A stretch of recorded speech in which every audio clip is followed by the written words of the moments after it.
2024 সালে আমি আমার সবচেয়ে বড় ব্যর্থতার কথা আমি আপনাকে আজকে বলি। 2024 সালে আমি তখন বিশ্ববিদ্যালয়ের সভাপতি। সবাই যখন আমার দিকে চেয়ে আছে, এবেলা ওবেলা সাবেকদের থেকে ফোন আসে, পরিবার থেকে ফোন আসে। যখন আমাদের মীর কাশেম আলী ভাইয়ের ছেলে আরমান ভাই যখন ফিরে আসলো, তখন স্বাভাবিকভাবে সবার চাহিদা বেড়ে গিয়েছে, অলি ভাইও ফিরে আসবে, মুকাদ্দাস ভাইও ফিরে আসবে।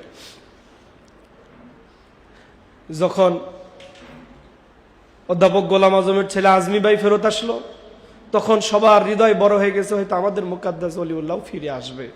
স্বাভাবিকভাবেই আমি আমার বিশ্ববিদ্যালয়ের সদস্যদেরকে নিয়ে বিশ্ববিদ্যালয়ের পাশে যেই সেমিনার রুম ছিল আনন্দনগরে, এখানে বসে আল্লাহর কাছে কত বেশি কাঁদছি। অসংখ্য দিন সেজদায় পরে আল্লাহর কাছে বলছি, আল্লাহ, যেহেতু এই বিজয়ের সন্ধি করে তুমি আমাকে দায়িত্বে রেখেছো, আমি চাই আমার হাত দিয়ে আমি মুকাদ্দাস ভাইকে নিয়ে তার মায়ের হাতে ফেরত দিয়ে আসবো। আল্লাহ, তুমি আমাকে শুধু এটুকু দাও, আমার আর কোনো সফলতার দুনিয়ায় দরকার নেই। অনেক বেশি স্বপ্ন ছিল, আল্লাহ আমার একটা স্বপ্ন পূরণ করো। আমাকে পরিবার থেকে ফোন দিয়েছিল একজন, আমি আজ উত্তর দিতে পারি নাই। বলো যে গোলাম আজমের ছেলে ফিরে আসবে, কারণ সে জামাতের আমির ছিল, বড় নেতা। মীর কাশেম আলীর ছেলে ফিরে আসবে, কারণ সে জামাতের আমির ছিল, সে বড় নেতা। আমরা মনে হয় বড় নেতা নয়, আমার মুকাদ্দাস মনে হয় বড় নেতার কেউ ছিল না, তার জন্য আমরা কি মুকাদ্দাস অলিকে ফিরিয়ে পাবো না? সভাপতি, একটু ভালো করে দেখো না। আমি কথা বলি নাই, ফোন কেটে দিয়েছি। এই উত্তর আমার কোনোভাবেই ছিল না।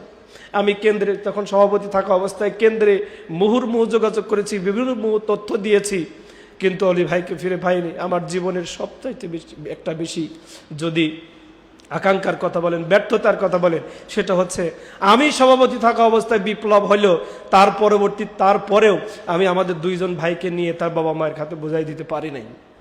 তবে এখনো বেশি হতাশাগ্রস্ত নই। আমি বিশ্বাস করি আমি হয়তো পারিনি, পরবর্তী আমার উত্তরসূরি কোনো একজন সভাপতি অলিউল্লাহ মুকাদ্দাস ভাইকে নিয়ে তার বাবা মায়ের হাতে ফিরাই দিয়ে আসবে। প্রত্যেক সদস্য সম্মেলনে তাদের জন্য কার্ড করা হয়। এই কার্ডগুলো যদি দেখি তখন বুকটা ফেটে যায়। তাদের জন্য সদস্য তালিকায় নাম আসে, সম্মেলনের কার্ড আসে তাদের নামে।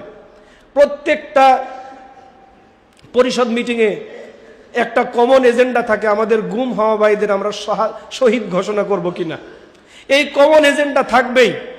কিন্তু 2011 সালের পর থেকে 2012 সালের পর থেকে শুরু করে আজ পর্যন্ত কোন কেন্দ্রীয় সভাপতি এই দুঃসাহসী সিদ্ধান্ত নিতে পারে নাই যে আমরা কিভাবে একজন ভাইকে শাহাদত ঘোষণা করব, যার কোনো তথ্যই আমার জানা নাই।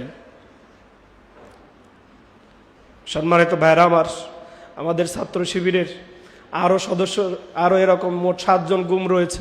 আমরা মহান আল্লাহর কাছে প্রার্থনা করি, আল্লাহ আমাদের মুকাদ্দাস ভাইকে, আমাদের অলি ভাইকে আমাদের কাছে ফিরিয়ে দিন। আল্লাহ আমাদের মুকাদ্দাস ভাই, অলিউল্লাহ ভাই সহ যে 7 জন ভাই গুম রয়েছেন, তাদেরকে আমাদের মাঝে ফিরিয়ে দিন। বলেন আমিন।